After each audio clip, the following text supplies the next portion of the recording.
Wait, what? The Steelers cut Patterson out of nowhere and in the same breath brought in a bunch of nobodies? What's up, true fans? Jack Romano here, live from the Steel City, and things just got real. I'm talking roster shakeups, dangerous secondary rumors, and another one of those injuries where we've seen this movie before. It's all connected, and the burning question is this crazy puzzle setting the stage for a defensive renaissance, or just another year of frustration?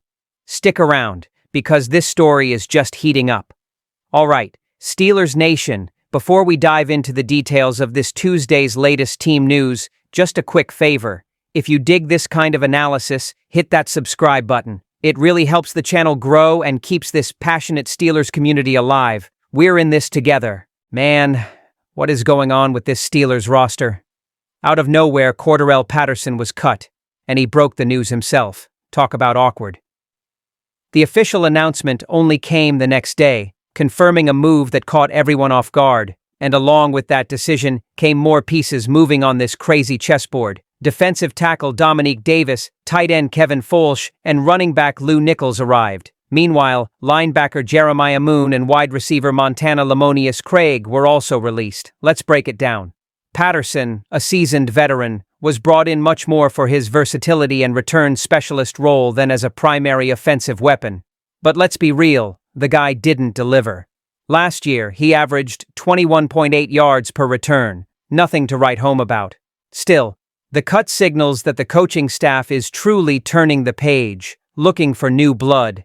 And that's where this wave of lesser-known names comes in. Davis, for example, has already been on our practice squad but was recently released, and now he's back. It might seem minor, but it shows that Tomlin still sees potential there, perhaps as defensive line rotational depth. Folsch is one of those tight ends who's been bouncing around rosters without actually playing a regular season game. Could it just be to fill a practice spot? Maybe, but sometimes these guys surprise you, like Jesse James back in the day, remember? Now. The name that really got my attention was this Lou Nichols guy. The guy was a beast in college, named MAC Offensive Player of the Year in 2021 with nearly 2,000 rushing yards. But since entering the NFL, he hasn't seen the light of day on the field. He's been with the Packers, Eagles, always on the practice squad. And now he shows up in Pittsburgh. Why? It's clear the coaching staff wants to put pressure on the running back group. With Warren, Caleb Johnson, and Gainwell practically locks for the roster, Nichols' arrival, along with Trey Sermon and Evan Hull still in the mix, points to a fierce competition for the last backfield spot. But hey, you know what else gets me about all this? It's the timing. Cutting Patterson now, in the middle of training camp, is a sign that the bar is set high. Tomlin is sending a message. No one has a guaranteed spot. This is Steel City, partner. If you're not delivering, you're out. So I ask you, is this move just a roster adjustment? Or is more bombshell news coming? Because this whole new energy thing, it's far from over. And then comes the one that left me scratching my head, the Steelers flirting with another defensive back. And get this, again from the Ravens. After signing Chuck Clark, now rumors are surfacing that Pittsburgh has been sniffing around Marcus Williams. Yes, that same guy, ex-Saints, then Ravens, and now a free agent. And look, that tells me a lot more about what's happening in our secondary than it seems at first glance. First, let's talk about Clark. He arrived as a significant reinforcement, experienced, versatile, and he's looking to take over the strong safety position. Okay, we get that. But the real hole is on the other side, free safety. And that's where this talk about Marcus Williams comes in. The guy is 28, was a second-round pick in 2017, started off great in New Orleans, had some good moments, but the truth is, he went downhill in Baltimore. He was benched for 2 weeks last year, was healthy but didn't play the last 5 games and ended up being cut in March even though he had a contract until 2027. You know what that screams to me? Decline. And seriously, man, if even Harbaugh didn't want him anymore, with all their history of keeping veterans until the end, it's because things were bad. So why on earth are the Steelers looking at him?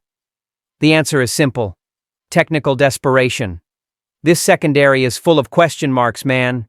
Joey Porter Jr. is solidifying himself as CB1, great, but on the opposite side, it's still a lottery. Patrick Peterson doesn't have the same juice anymore, and the backups are all too young or inconsistent. And at the safety position besides Clark, there's a lack of stability. You can't rely 100% on Damonte Kazee to hold down the fort all year, especially with his injury history. So yes, it makes sense to look at the market. But Marcus Williams? Come on, man, seriously? The guy is out of rhythm, was sidelined, his morale is low, and he's still an ex-Raven.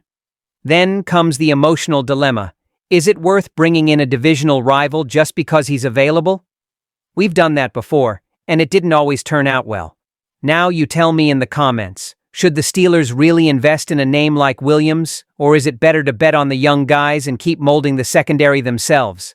Because look, if that's the solution, it's because the problem is bigger than we imagined, and if you thought that was weird, just wait for the next backfield decision. Oh, and then we're back to the backfield with a move that might seem small but has big implications. The Steelers signed running back Lou Nichols. Yes, the same guy who was a standout at Central Michigan, tore it up in college in 2021 with nearly 1,150 yards and 16 touchdowns, but since entering the NFL, he's vanished. Drafted by the Packers in the 7th round, he didn't play, then went to the Eagles, spent 2 years on the practice squad, and was just released at the start of training camp. The question is, why did Pittsburgh go after him right now? And the answer might lie in the musical chairs that started with Cordarrelle Patterson's departure. The truth is, Nichols is arriving to compete for the last spot in the RB group, which is practically locked down with Jaylen Warren, Caleb Johnson, and Kenneth Gainwell. Those 3 are flying in practice, guaranteed. But the team seems willing to keep a 4th name on the active roster, and Nichols enters this battle with Trey Sermon and Evan Hull. And let me tell you, buddy, it's going to be a fight until the end of preseason. Nichols has an interesting style. He's a north-south runner, strong, reads blocks well, and has that hunger of someone who's never had a real chance. On his college tapes, the guy looks like a bulldozer, but we all know the NFL is a different beast. The Steelers seem to be betting on raw potential and his collegiate track record. Maybe they see him as a kind of Jaylen Warren 2.0, a guy who arrives underrated and surprises everyone. But, man, I keep thinking about the impact of this in the locker room. Patterson was a veteran, respected, known for his ethics and energy, even without producing much on returns. Taking him off the roster, even with technical justification, sends a message. The bar has been raised. No one has a guaranteed spot, and if you're here just for your name, you're out. And if we look at the returner situation, then things are getting even more competitive. Gainwell and rookie Roman Wilson should take on that role now, which shows that Pittsburgh is really betting on the young guys to put some gas in this offense and special teams. Now, if Nichols pans out, it could completely change the face of the backfield.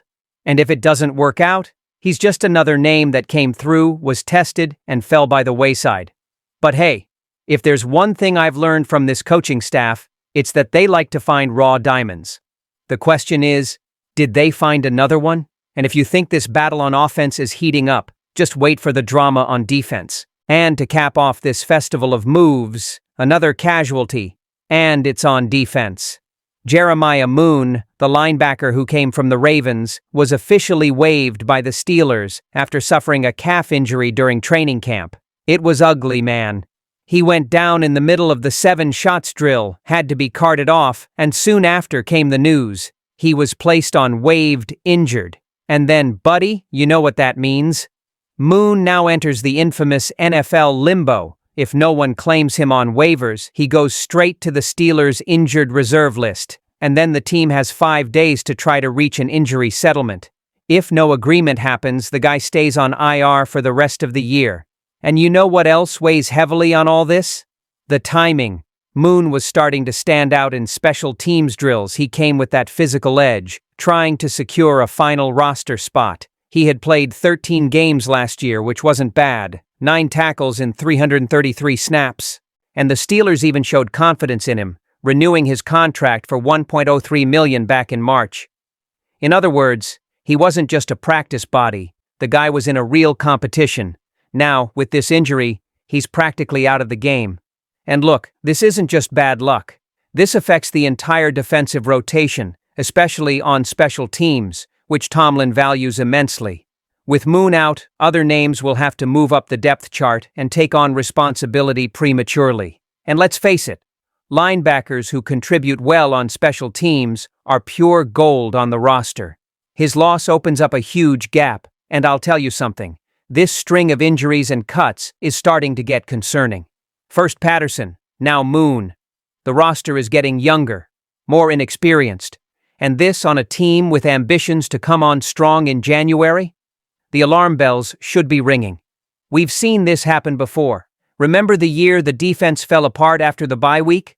We can't repeat that script. And what's more, the fact that he's an ex-Raven also plays into the emotional equation. Some fans turn up their nose at anyone coming from Baltimore, but Moon was earning respect within the Yinzer Nation. He was showing effort.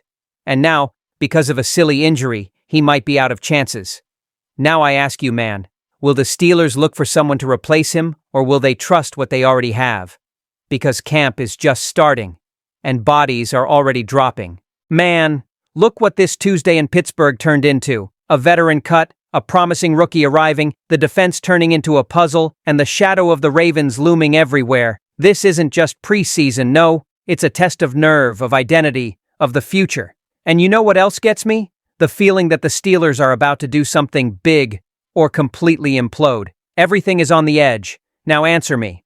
With this shaken-up roster, can we believe in the return of the Steel Dynasty? If you like this raw talk, hit that like button and comment. Will this season be epic or tragic?